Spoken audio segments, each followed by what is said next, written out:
Good morning student. हम आप लोगों को क्लास 10th की बायोलॉजी पढ़ाने जा रहे हैं। तो इसमें पार्ट 1 आप लोगों को बता दिया गया है कि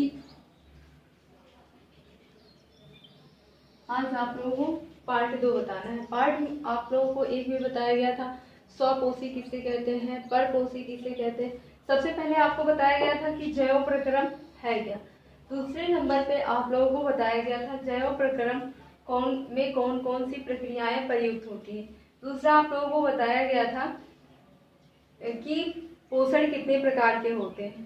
तो ये इतना फर्स्ट टॉपिक में आप लोगों को बता दिया गया है। अब आप लोगों को सेकेंड टॉपिक में बताया जाएगा कि प्लांट न्यूट्रिशन या फोटोसिंथेसिस है क्या। पादपों में प्रकाश संश्लेषण या पादपों में पोषण किस प्रकार से होता है, इसमें चैप्टर नंबर 1 में बताया है।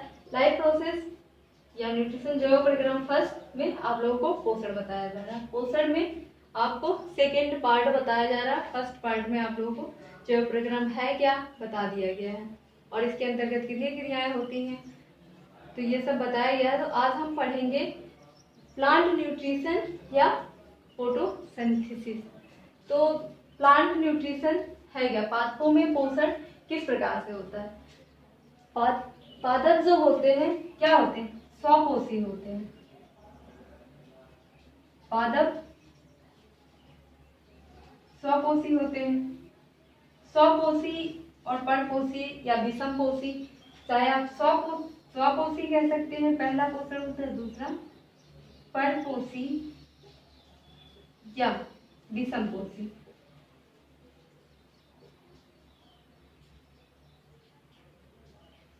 विषमपोषी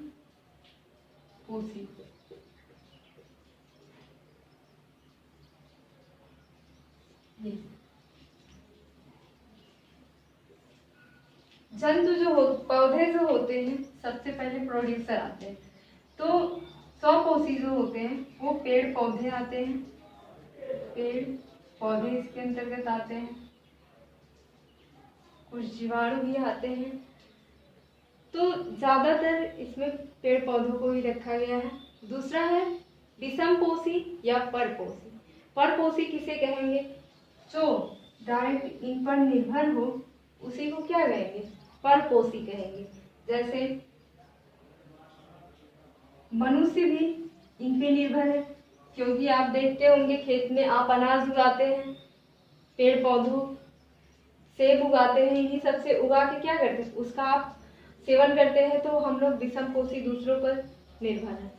तो ये आपको नहीं पढ़ना है। तो आपको ये पढ़ना है कि पादप जो होते हैं प्लांट में न्यूट्रिशन, पादप स्वपोषी होते हैं, लेकिन प्लांट में न्यूट्रिशन हो किस प्रकार रहा है तो ये क्रिया आपको पढ़नी है।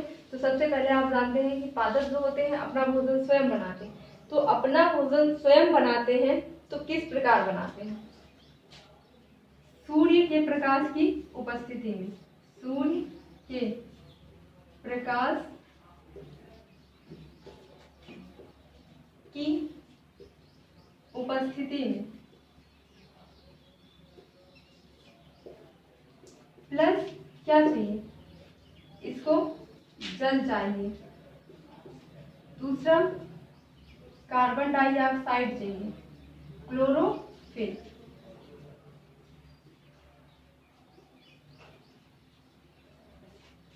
ये इतने पदार्थ इसमें सम्मिलित होते हैं जिससे पौधों में प्रकाश संश्लेषण की क्रिया होती। इन सबके मिलान को क्या कहेंगे, प्रकाश संश्लेषण।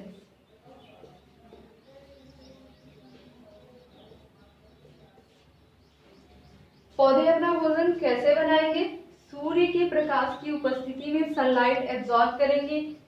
जड़ें क्या होंगी, जड़ें भूमि से, धरती से जल को अवशोषित करेंगी और जल को अवशोषित करके ये कहाँ पे ले जाएंगी, पत्तियों के पास ले जाएंगी। और पत्तियों में क्या होता है, क्लोरोफिल होता है, और क्लोरोफिल तक ये पत्तियों तक जाएंगी और ये फिर वातावरण से क्या लेंगे, कार्बन डाइऑक्साइड लेंगे और इन सब की उपस्थिति में प्रकाश संश्लेषण की क्रिया होगी और इसी क्रिया के द्वारा पौधों में भोजन बनता है। तो ये तो आपने ऐसे देखा कि यहाँ पे इन सबको मिला के प्रकाश संश्लेषण की क्रिया होती है। लेकिन जब प्रकाश संश्लेषण की क्रिया होती है तो लास्ट प्रोडक्ट बनता क्या है, तो इसको हम रिएक्शन के द्वारा जानेंगे कि क्या क्या बन रहा है। जल है, कार्बन डाइऑक्साइड है, और प्रकाश की उपस्थिति में और क्लोरोफिल की उपस्थिति में क्या हो रहा है, ये क्रिया हो रही है।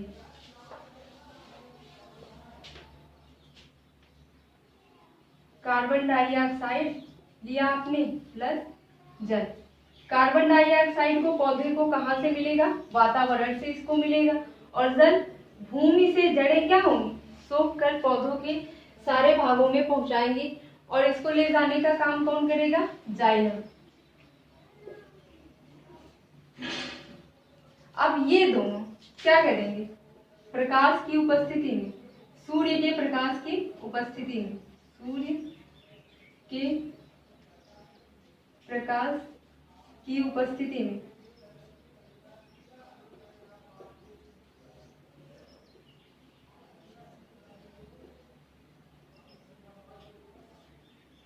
उपस्थिति में और क्या होगा, क्लोरोफिल होगा।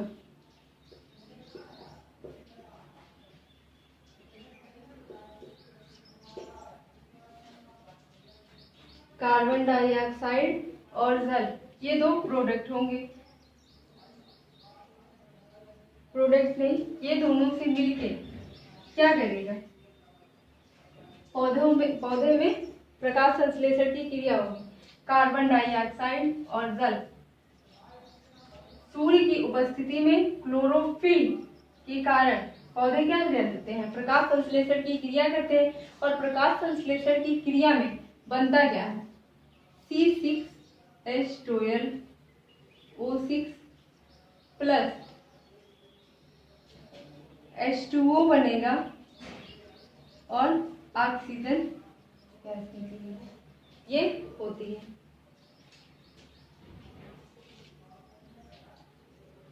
प्लस सोयल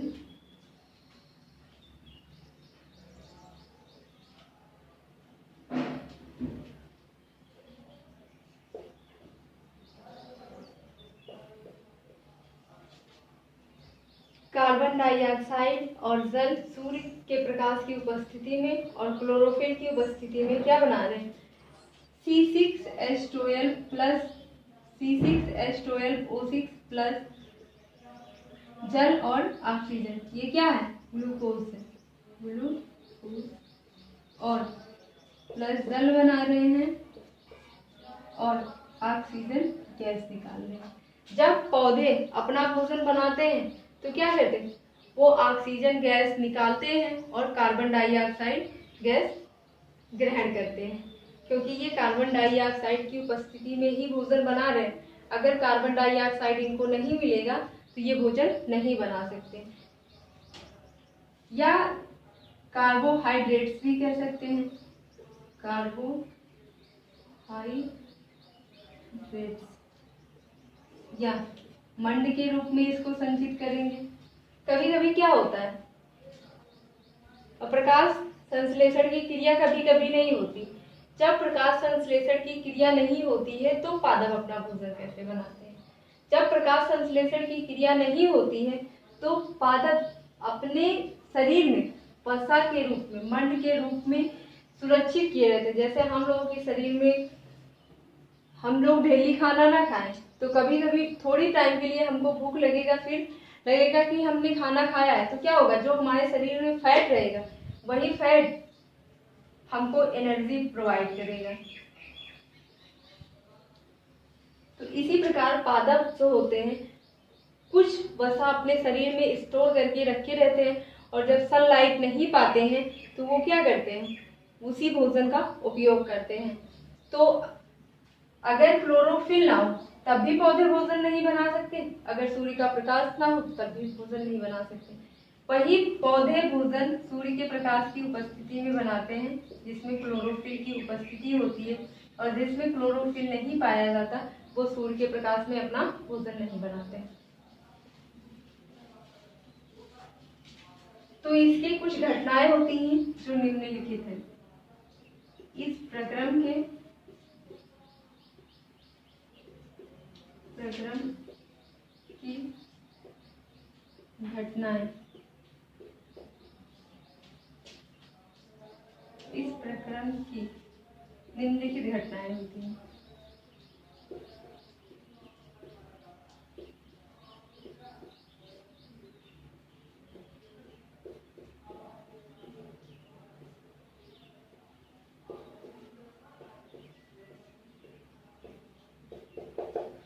जैसे क्लोरोफिल द्वारा प्रकाश ऊर्जा को अवशोषित करती हैं।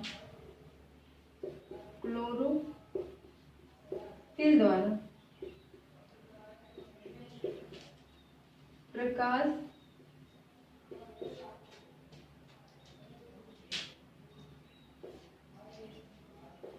ऊर्जा को अवशोषित करती है।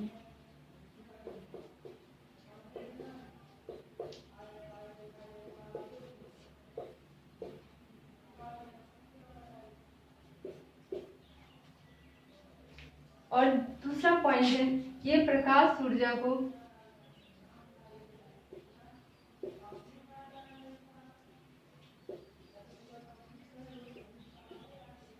रासायनिक ऊर्जा में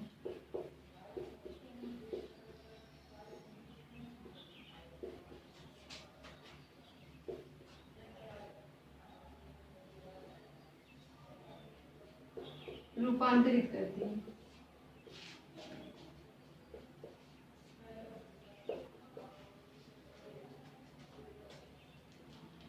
और तीसरा पॉइंट है, कार्बन डाइऑक्साइड CO2 का कार्बोहाइड्रेट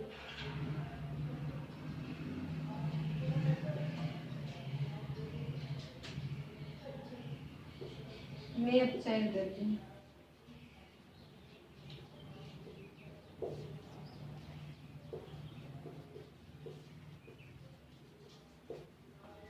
ये प्रकाश संश्लेषण, जब पौधों में प्रकाश संश्लेषण की क्रिया होती है तो ये घटनाएं उसमें होती हैं। क्लोरोफिल के द्वारा प्रकाश ऊर्जा को अवशोषित करती हैं। दूसरा है, प्रकाश ऊर्जा को रासायनिक ऊर्जा में रूपांतरित कर देते हैं। तीसरा पॉइंट है, कार्बन डाइऑक्साइड का कार्बोहाइड्रेट में अपचयन कर देते हैं। आपने देखा था कार्बन डाइऑक्साइड प्लस H2O, प्रकाश की उपस्थिति थी, लिख सकते हैं सनलाइट और क्लोरोफिल।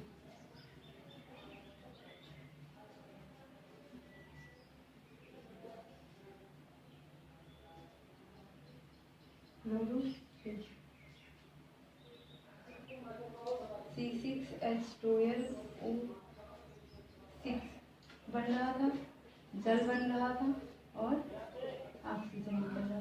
तो ये कैसी क्रिया है? रासायनिक क्रिया है। प्रकाश ऊर्जा से क्या कर रहे हैं? रासायनिक ऊर्जा में इसको रूपांतरित कर रहे हैं। दूसरा, कार्बोहाइड्रेट का ये अपचयन कर रहे हैं। किसमें? कार्बोहाइड्रेट ही ग्लूकोज, कार्बोहाइड्रेट में इसको या ग्लूकोज में अपचयित करते हैं।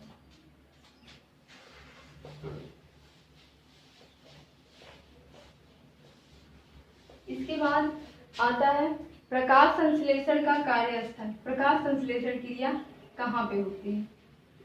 प्रकाश संश्लेषण कार्यस्थल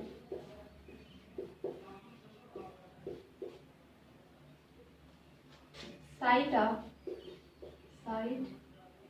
ऑफ फोटोसिंथेसिस।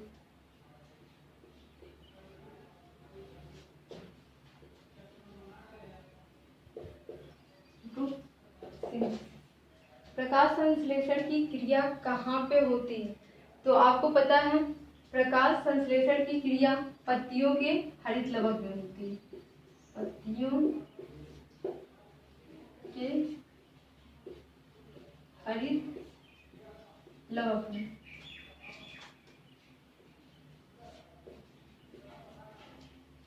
तो ये क्या करते हैं? इसको संग्रहित और ये क्या होता है? हरे रंग का कोशिकांग होता है, हरे रंग का कोशिकांग।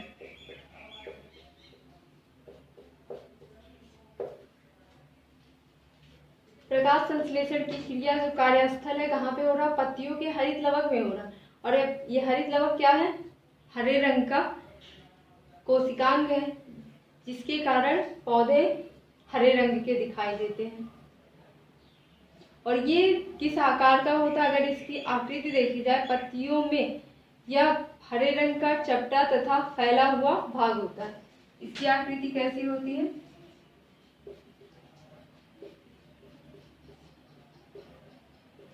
फैला चपटा हुआ फैला भाग होता है।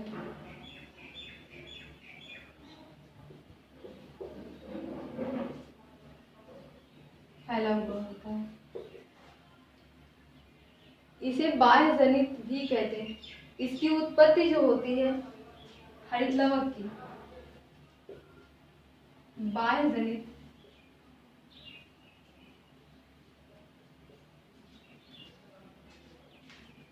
होती है। ये प्रकाश संश्लेषण है। तो अब देखते हैं प्रकाश संश्लेषण में पत्तियों में हो रहा है, पत्तियों में हरित लवक पाया जा रहा है, जिसके कारण क्या हो रहा है? प्रकाश संश्लेषण की क्रिया हो गई। तो अब पत्ती की संरचना देखेंगे। तो पत्ती की संरचना कैसे होती है?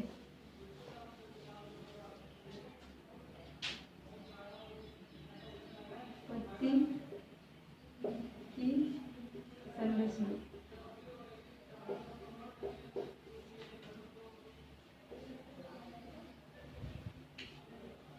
Structure of leaf.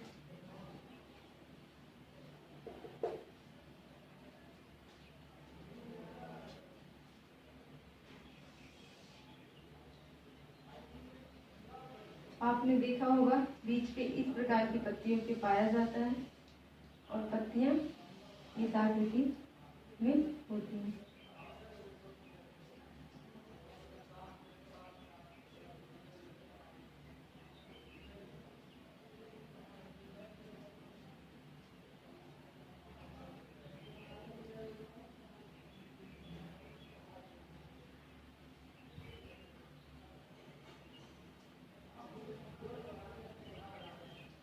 तो पत्तियां कैसी होती हैं?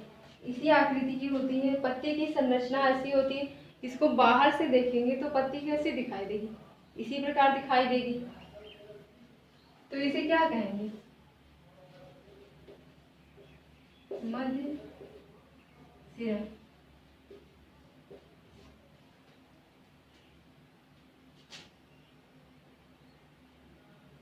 इसे पर्ण पटल कहा जाता है। और ये क्या है? सिरा है।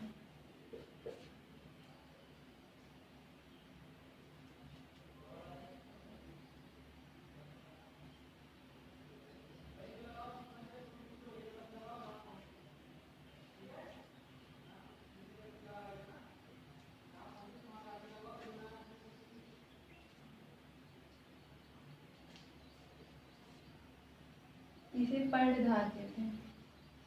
पर्णधार्य है।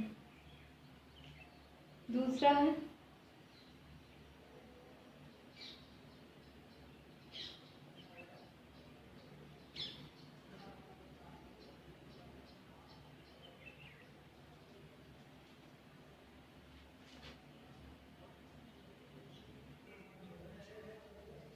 तो ये तो स्टेम से जुड़ी रहती है। जैसे सीधा बनाने की वजह से ये कहाँ से ऐसे स्टेम से जुड़ी रहती है। तो इसे क्या कहेंगे? ये पर्णधार है। इसे मध्य सिरा या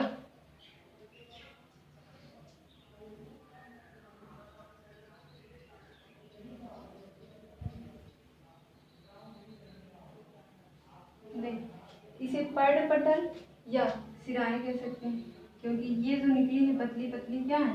सिराएं हैं।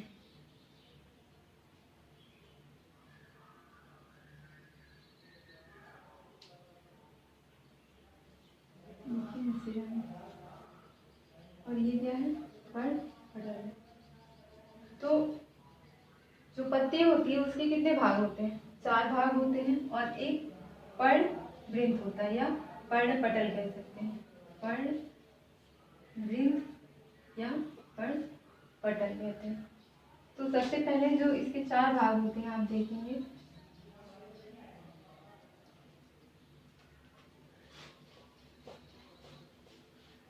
और इनका क्या क्या कार्य है? पहला है पर्णाधार।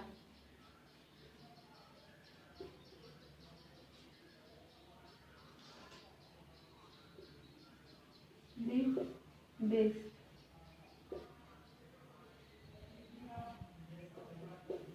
लीफ बेस किसे कहते हैं? पत्तियां, आपको बताया गया ये अगर पत्ती है जो यहाँ से तना गया, इसी तने से जो जुड़ा रहेगा इसी को क्या कहेंगे? ये तना है, ये तना गया, ये तना इससे जुड़ा है, इसी को कहेंगे पर्णाधार। तो कह सकते हैं पत्तियां तने से पर्णाधार द्वारा जुड़ी होती है। पर्णाधार द्वारा जुड़ी होती है।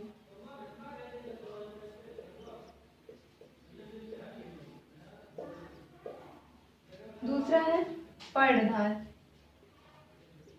पर्ण, जिसे लैमिना कहा जाता है। लैमिना। तो ये क्या होती है? यह पत्ती का चौड़ा व चपटा भाग होती है। ये पत्ती है,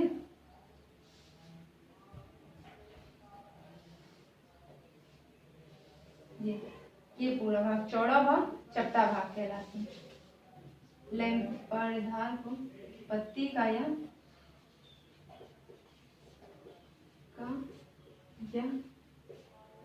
चौड़ा भाग चिपटा भाग होता है।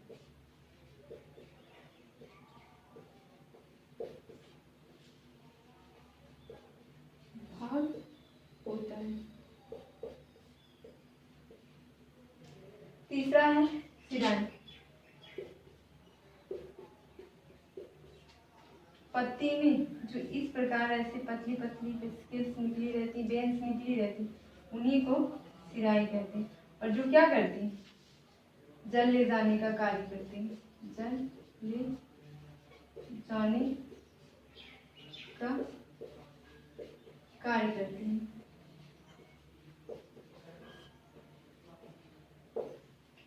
चौथा है पर्णवृंत। पर्णवृंत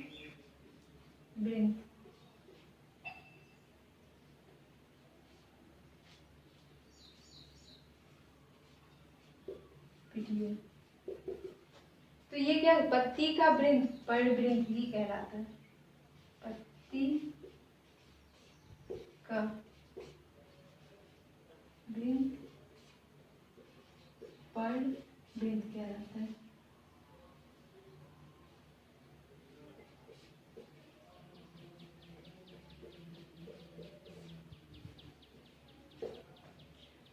तो पत्ती की संरचना कैसी होती है? स्ट्रक्चर जो आप ऊपर से ऐसे देख सकते हैं किसी भी पत्ती को, उसकी संरचना आपको हमने बना के बताया किस प्रकार होती है।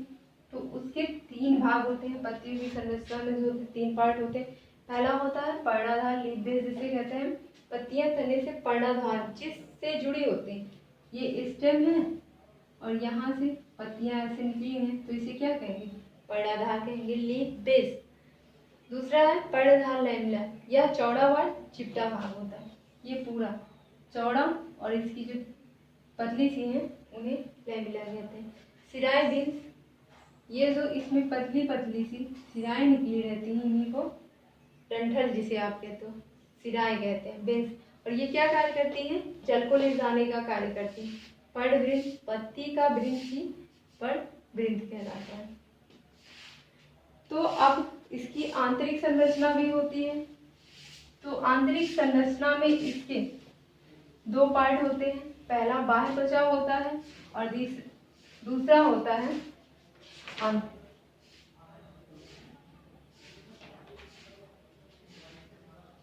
तो पत्ती की आंतरिक संरचना में क्या क्या होता है। आप पत्ती की आंतरिक संरचना कब देख सकते हैं? माइक्रोस्कोप पे। अगर आपके पास माइक्रोस्कोप नहीं है तो आप पत्ती अंदर से कैसी दिखती है नहीं देख सकते, लेकिन पत्ती को ऐसे करने के बाद प्रकाश, सूर्य का प्रकाश या लाइट का प्रकाश आ रहा हो तो आप ऐसे करेंगे तो उसके जितने भी सिराएं होती हैं, पत्ती में कहाँ पर्णधार है, पर्णधार कहाँ पे है, कहाँ पे पर्णाधार, ये सब आपको दिखाई पड़ती है। पत्ती की आंतरिक संरचना, इंटरनल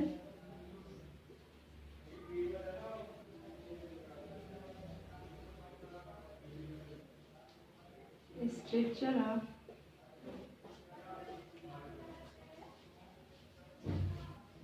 लीफ।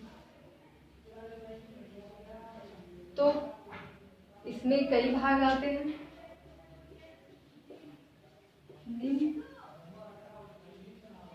भाग आते हैं।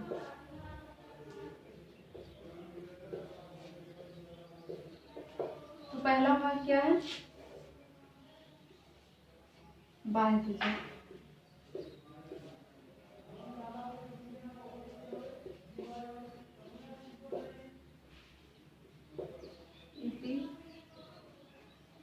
एपिडर्मिस।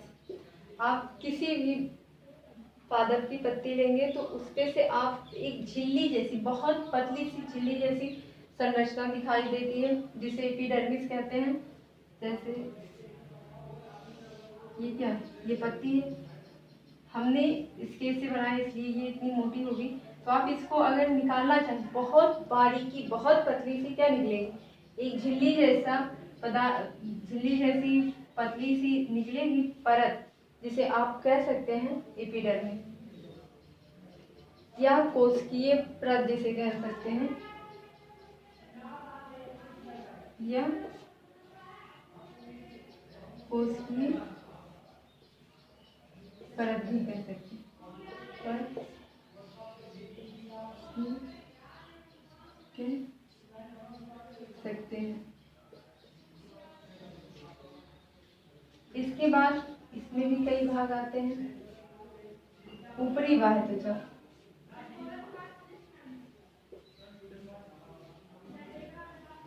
त्वचा जिसे लोअर एपिडर्मिस कहते हैं, लोअर एपिडर्मिस।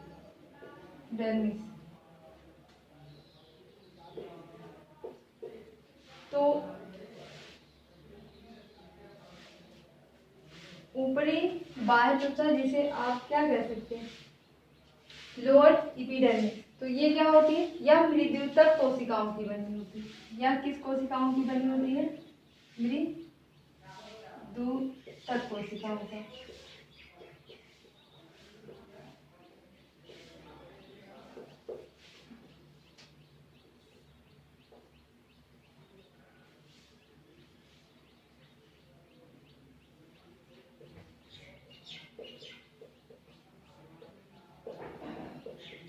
बनी होती है। दूसरा पार्ट इसका है निचली बाह्य त्वचा, निचली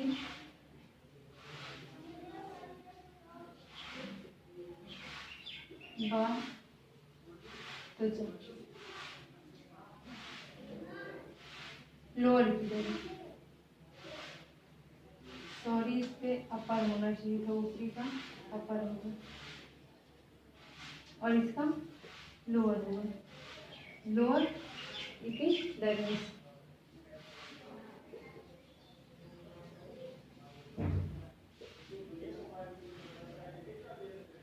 यह मृदुतक कोशिकाओं की मोटी रंध्रयुक्त परत है। यह भी मृदुतक कोशिकाओं की, लेकिन ये थीन होगी, पतली होगी, ये मोटी, इसमें रंध्र पाए जाते हैं, रंध्रयुक्त कोशिकाएं, यह कोशिका है।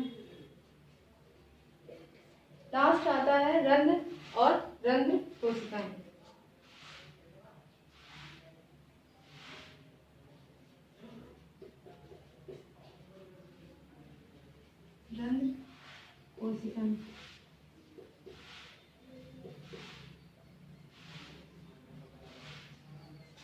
जिसे आप स्टोमेटा कहते हैं या गार्ड सेल भी कहा जाता है। स्टोमेटा क्या करता है? जब वाष्पोत्सर्जन की क्रिया होती है तो वाष्पोत्सर्जन की क्रिया में पत्तियों में जो जल होता है उसका हरासमेंट करता है। छोटी छोटी बूंदों के रूप में स्टोमेटा के द्वारा ही पत्तियां निकलती हैं। पत्तियों से जो वाष्प निकला रहता है निकलता है। इसके बाद आपको देखना है कि स्टोमेटा जो रंध्र होता है किस प्रकार से होता है। स्टोमेटा की संरचना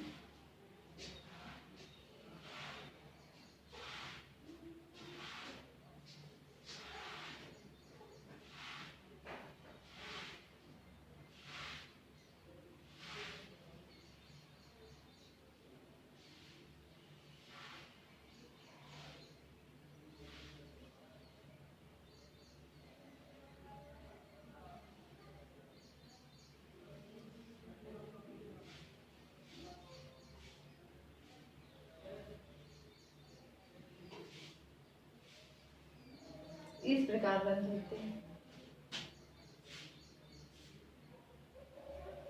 और इसमें न्यूक्लियस केंद्रक भी प्रेजेंट होते हैं।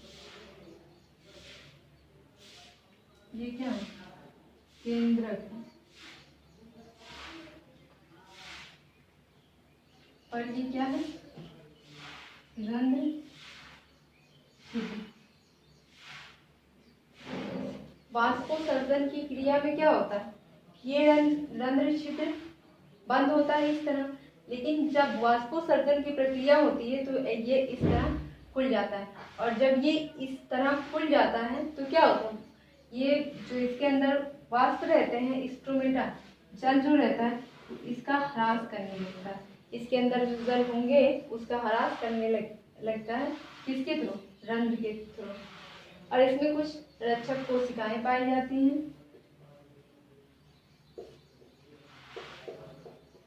जो क्या करेंगे? गार्ड के तरह इसकी रक्षा करेंगे। और इससे जब इसे कार्बन डाइऑक्साइड अंदर जाएगा और ऑक्सीजन बाहर निकलता है। किसके थ्रू? रंध्र छिद्रों के थ्रू। स्टोमेटा जब वाष्पोत्सर्जन की प्रक्रिया होती है।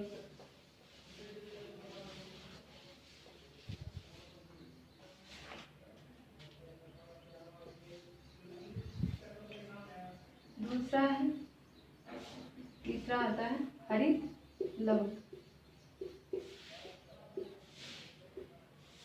आप लोगों को बताया गया कि हरित लवक किसे कहते हैं? क्लोरोप्लास्ट।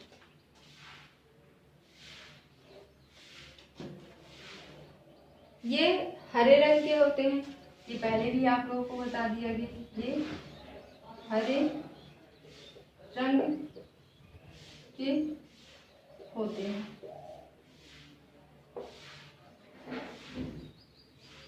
और ये पौधों के किस भाग में पाए जाएंगे? हरे भाग में पाए जाएंगे।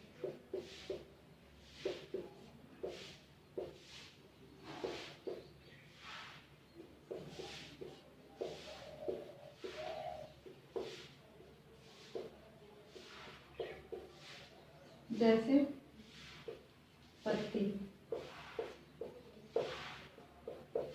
पत्ती के अलावा भी कुछ पौधे ऐसे होते हैं जो हरे रंग के दिखाई देते हैं। और जो हरे रंग के दिखाई देंगे उसमें क्या होगा? क्लोरोफिल होगा। और यही हरित लवक के कारण क्या करते हैं? पौधे प्रकाश संश्लेषण की क्रिया करते हैं।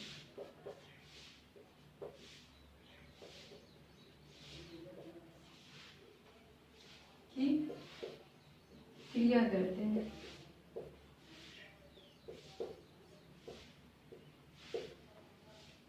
इसके बाद इस अभिक्रिया में कार्बोहाइड्रेट का निर्माण होता है। जब पौधे प्रकाश संश्लेषण की क्रिया करते हैं तो कार्बोहाइड्रेट का निर्माण करते हैं।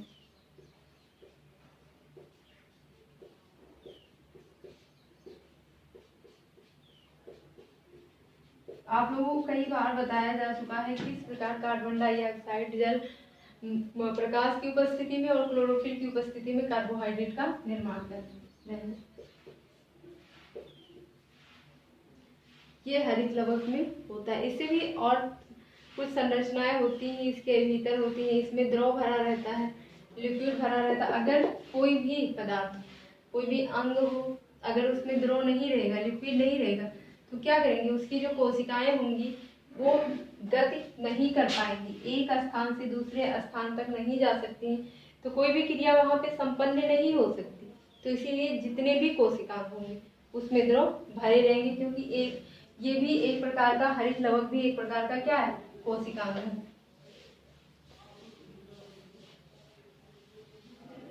अब आपको पढ़ना है प्रकाश संश्लेषण की क्रिया विधि। प्रकाश संश्लेषण की क्रिया किस प्रकार होती है? प्रकाश संश्लेषण की क्रिया विधि। Mechanism of photosynthesis. Mechanism of photosynthesis.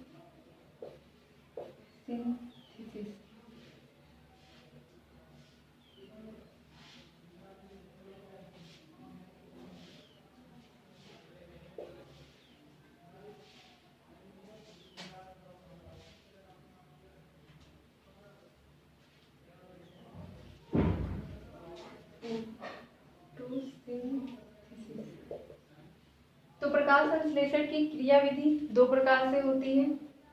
पहला है प्रकाशिक या गील अभिक्रिया,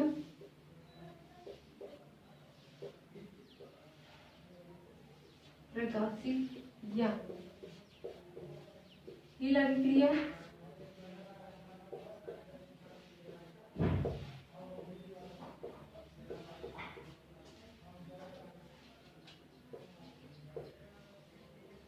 लाइट और हिल रिएक्शन। दूसरा है अप्रकाशिक।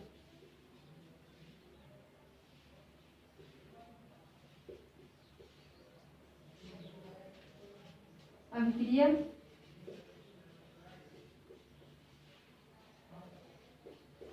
या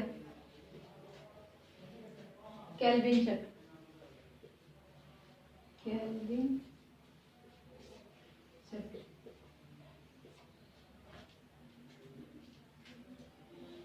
डार्क रिएक्शन। डार्क रिएक्शन और केल्विन साइकिल। प्रकाश संश्लेषण की क्रिया विधि में आपको क्या पढ़ना है, आपको इसमें बताया जाएगा कि किस प्रकार प्रकाश संश्लेषण की क्रिया हो रही है, कौन कौन से स्टेप आ रहे हैं प्रकाश संश्लेषण की क्रिया में। ये दो प्रकार का होता है। पहला प्रकाशिक या हिल अभिक्रिया। प्रकाशिक या हिल अभिक्रिया का मतलब जो प्रकाश की उपस्थिति में अभिक्रिया होगी प्रकाश संश्लेषण की, तो उसे प्रकाशिक या हिल अभिक्रिया कहेंगे। दूसरा अप्रकाशिक अभिक्रिया या केल्विन चक्र। कभी कभी ऐसा होता है पौधे नहीं पाते, सूर्य का प्रकाश नहीं पाते, तब भी केल्विन चक्र अप्रकाशिक अभिक्रिया चलती रहती है। तो ये दोनों आपको पढ़ना है, प्रकाशिक या हिल अभिक्रिया और अप्रकाशिक अभिक्रिया क्रिया या केल्विन चक्र पढ़ना है।